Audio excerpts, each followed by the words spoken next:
We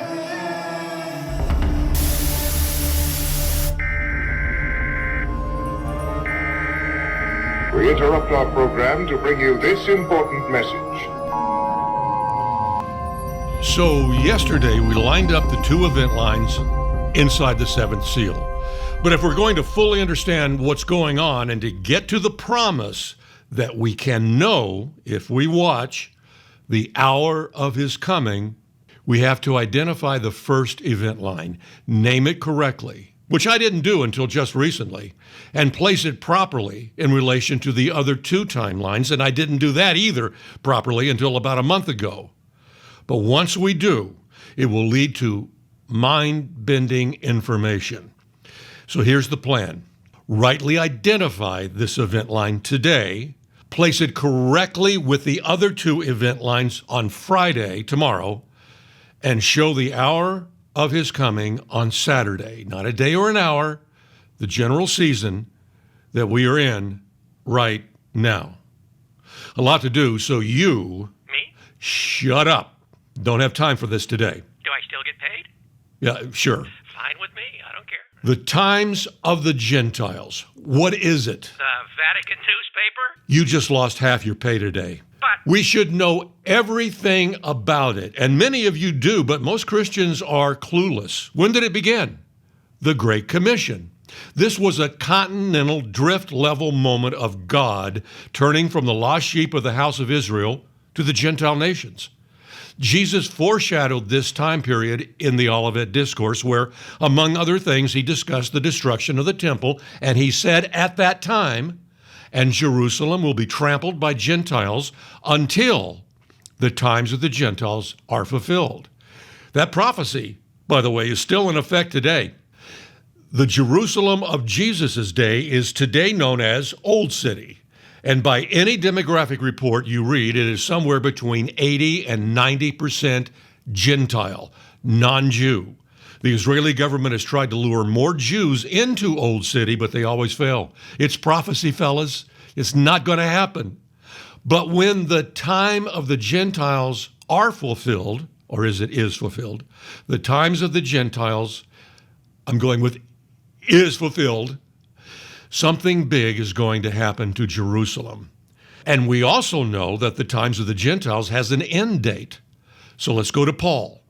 He tells us that blindness in part has happened to Israel until the fullness of the Gentiles has come in. And so all Israel will be saved. That's the New King James. Here's how the NIV says it. Israel has experienced a hardening in part until the full number of the Gentiles has come in. And in this way, all Israel will be saved. So either way, we learn that we are waiting for a number of Gentiles, and then a new phase begins that leads to all Israel being saved. So understand this. We have to get out of here so that next program can begin. It won't begin until the full number of Gentiles has come in. He turned from Israel to the Gentiles a couple of thousand years ago, and then he'll turn back to Israel in our time. Our God is long-suffering and loyal. Let's go to the fifth seal. The martyrs under the altar want to know when their blood will be avenged. It was said to them that they should rest a little longer until both the number of their fellow servants, that would be Christians, both the number of their fellow servants and their brethren who would be killed as they were, martyrs, was completed. So there we are again. We're told once again that a number is needed, but we are also told that vengeance will happen at that time. Their blood will be avenged at that time. So when the times of the Gentiles, or the church age, comes to an end, the blindness starts coming off Israel, there will be vengeance, and the church needs to leave. The full number has come in. It's a huge moment. And that moment is the sixth seal. I looked when he opened the sixth seal, and behold, there was a great earthquake. You better believe that is more than just a seismic event. It's a rapture resurrection. And in just a moment, John will look into heaven and see the Gentile nations standing there in white robes. It just came in.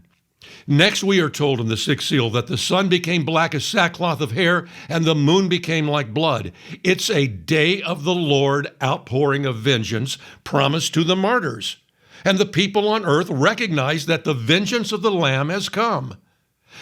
But at the same time as the sixth seal is taking place, look what happens next, or possibly simultaneously, probably. John turns and sees the sealing of the 144,000 from the 12 tribes of Israel, just as Paul predicted. The full number of Gentiles comes in, and the blindness begins lifting off Israel, and the new program begins to roll out. Later in Revelation, those 144,000 are called first fruits because they are just that. They are the first ones of the new program, the Let's Graft Israel Back into the Olive Tree program. And all of this happens at the sixth seal. So what does that tell us about this event line? Because it ends at the sixth seal.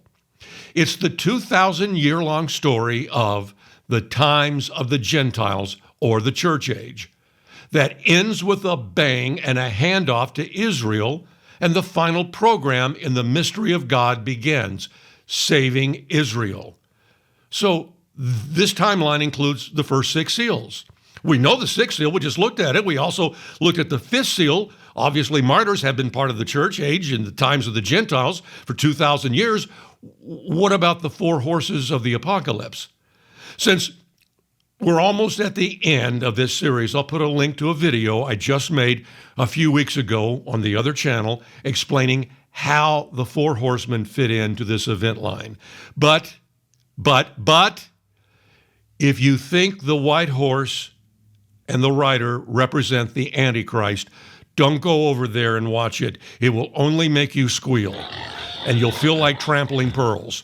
You don't want that. I don't want that. So don't go. If you think the white horse rider is the Antichrist, don't go over there. Just go ahead. Because at the end of the day, if you want to believe that the four horsemen represent the red hot chili peppers, that's up to you. It won't matter as long as you know the sixth seal is the full number of Gentiles coming in and the handoff to the next program with the sealing of the 144,000. Know that, and we're good to go. We'll still be on schedule to show you that we are in the hour of his coming. One last warning. If you watch that video, because on that channel I'm on camera, you are immediately going to think two things. Gosh, he's older than I thought. And what is he doing with red curtains in his office? That's my sister's fault, and it's not important. Let's move the sixth seal and the first event line in its proper place, God willing, tomorrow.